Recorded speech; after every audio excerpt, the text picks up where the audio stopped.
One of the biggest mistakes you can do as a seller is waiting for the inspection report from the buyers to tell you what is wrong with your home.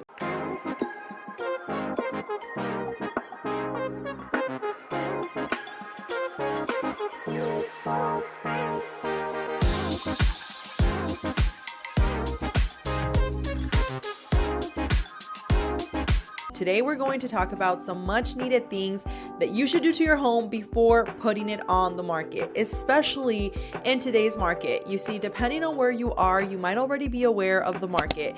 And now more than ever, buyers have options. And if you want your property to stand out, these are some of the things that you should definitely take care of before going live. The reality is that buyers are not just looking for a home that looks pretty, they also want to make sure that the house has been well cared for. And this is why it's essential for you to take care of the items that we're going to be talking about. My name is Alexa. I'm a local real estate advisor. I have a team here in El Paso, and I'm also an investor. My goal with these videos is to give you all of the tools that you need in order for you to make an educated decision, whether you're buying, selling, or investing.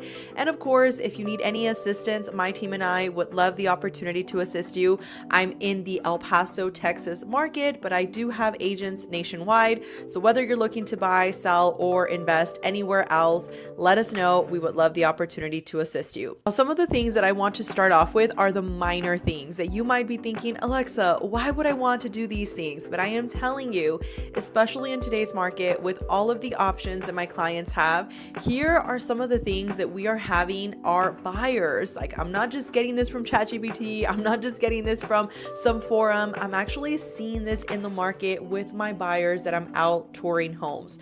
Carpet being cleaned, your chips on the wall, the paint that is fresh and nicely done, the broken light fixtures, the loose hinges. All of these things might sound very simple, and I will have an entire PDF if you're interested in downloading that. The link will be down below. Go ahead and send us a message and we will send you the PDF. It is free. It is just a tool for you to go ahead and use it. But I've seen it time and time again. And I'll give you an example. I was out touring homes just this past weekend, and we saw about 3 houses in that specific neighborhood. My client had 3 options that were relatively close in price point, relatively close in square footage, and relatively close in the amount of upgrades that the house had. I can actually argue that one of them had more upgrades, okay? It had better refrigerated unit because the other ones were evaporative cooling. And if you're from Texas, you know that this is a requirement, and we'll get into that a little bit later in the video. This was fully remodeled. So it had granite countertops, it had a brand new kitchen, it had stainless steel appliances, it had actual tile, not the laminate cheaper tile. And why am I saying this? Well, because we went to go tour this house and they liked it, but they were not head over heels for it. We went to go see another house. It had laminate floor. Okay, so that's cheaper than the tile. It had Formica on the actual countertop. So it wasn't even the granite. It wasn't quartz. It wasn't anything special. It was missing all the appliances. It only had the stove, and that's because it's mandatory. But since there was no hole for the dishwasher, it had no dishwasher. It had no fridge. And then on top of that, there was no refrigerated air. They still chose that home versus the house that had all of the upgrades. And that's where, for me, I was asking them, because my job is to advise my clients. Like, I don't just want to tell you, yes, you know, you do whatever you want. Of course, you're the final decision maker, but it's still my job to educate you. It's like me going to an attorney's office and telling them, hey, this is what I'm thinking about setting up with my new LLC. And then they tell me, I don't think that's a good idea. Well, I would like to know why, right? So anyways, we're talking about it, and I'm like, look, guys, realistically speaking, the price of the homes are both the exact same. The square footage is the exact same. The only difference between this one with all the upgrades that I mentioned and this one is that actually it just might need a little bit of paint, like paint here and there, but it's a better home. And again, they're first-time buyers, so my job is to always educate them. But what they told me was, yeah, I know, it just feels like the other one is more move-in ready. When I heard that, I realized how important it is, and I've seen this time and time again, but I realized how important it is for me to share this with you guys, especially if you're a seller, because you might think nobody cares, it's something small. People care. So fix minor chips that you're seeing around your walls, fix the carpet if you can have a crew come out there and clean it, or rent one of the machines, or go to Target and buy it.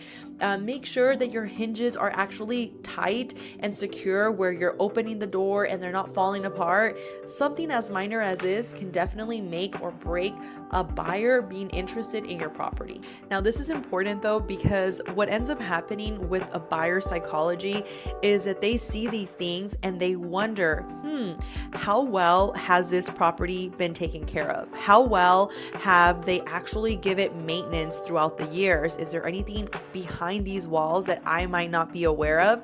So again, overall, make sure you take care of it so they can actually see that it was just normal, it was just wear and tear, nothing bad. You probably still did the maintenance that you needed to do, but make sure that this is something that you prioritize, because it will give you a return on your days on market, and it will give you a return on your investment for a fraction of the cost. But this next one, I've seen it and it's honestly so simple to fix, but because some buyers might not know what they're looking at, they will be discouraged from the home. The first is loose toilets. Second is dripping faucets, moisture under sinks, and your slow drains. These are big things on the list that I created here, because I've seen it where clients go and walk a property and the toilet area is wet, and it's simply because it's loose, and as time has passed by, it has obviously caused for it to start leaking. It is something simple to fix, but it definitely can raise red flags to a buyer. Under the sink moisture. This is something that actually even the appraiser could flag potentially. It is just better for you to go ahead and fix it. You can call a plumber, they will screw everything or tighten everything correctly, and now you don't worry about them potentially coming back later and trying to renegotiate with you on things that honestly are not going to cost you much, but it will give the buyers and you peace of mind that you're going to have a speedy closing once you get under contract. Now, as far as the slow drains go, that is a big one too, because I've seen it with the inspectors. When they go out to the property, the inspector will actually say, hey, they give a report, and I'll see if I can find like a little B-roll here that we can insert for you guys to see what an actual inspection report looks like.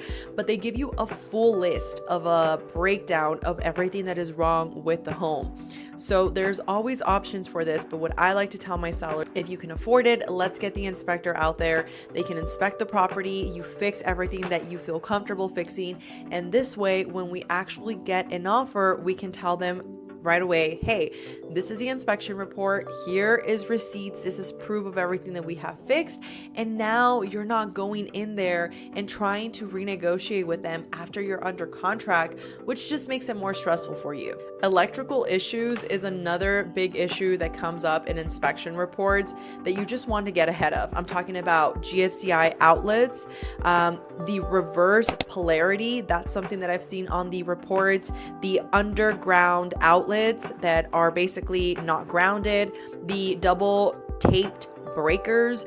There's some stuff here that maybe you don't really understand. Just reach out to your agent. We should be able to guide you through that so that you know exactly what you need to fix. But I'm telling you, if you have an agent that knows what they're doing, we should already have a contractor that we can recommend and tell you, hey, look, reach out to this person, they will take care of you.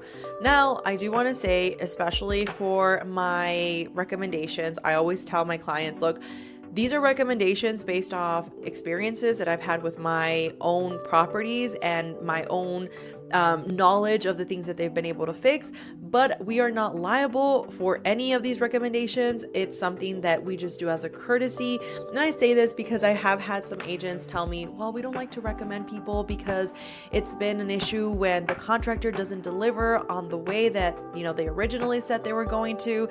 And I can see that becoming an issue. I always just tell my clients, look, I've had a great experience. I've never had any issues with them, but just be aware, I'm not liable for this recommendation. I do not work with the company. I do not know them personally.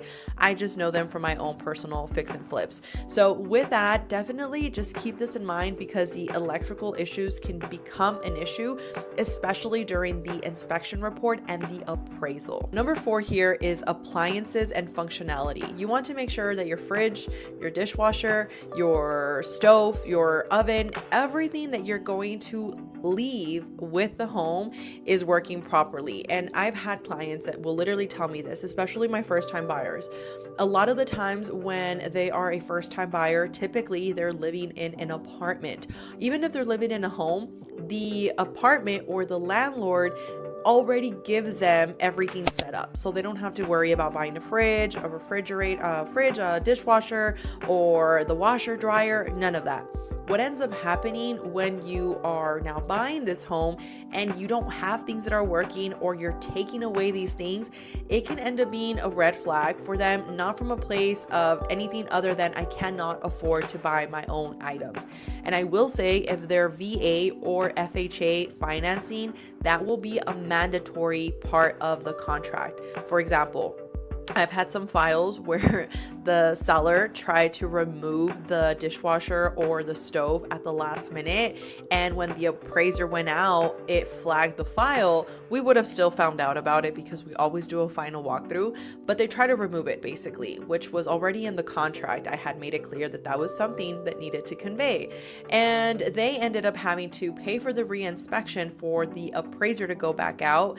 And number 2, it was a hassle for him, I'm sure, to have to go back and put all these items. So if you are leaving certain items, talk to your agent and find out which items you need to leave, because the dishwasher, for one, if you remove it and there's a hole there, it will get flagged. If you remove the stove, it will get flagged as well. So these are some of the essentials here that you should just make sure they're working, and that you're very clear with your agent to ensure that they know what items will convey, meaning what things are going to stay and what things are going to go.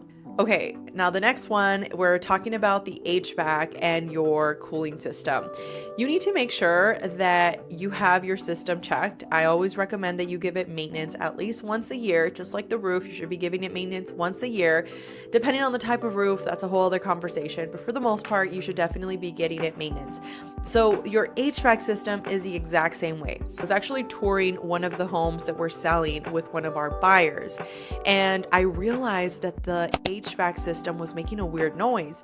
And I know that noise because I've had it happen in my properties. So as soon as I heard that noise, I was like, ooh, it's needing some maintenance. So I called my guy and he went out there. We got it fixed. It cost like $300. I went ahead and fixed it. I took care of it for my seller.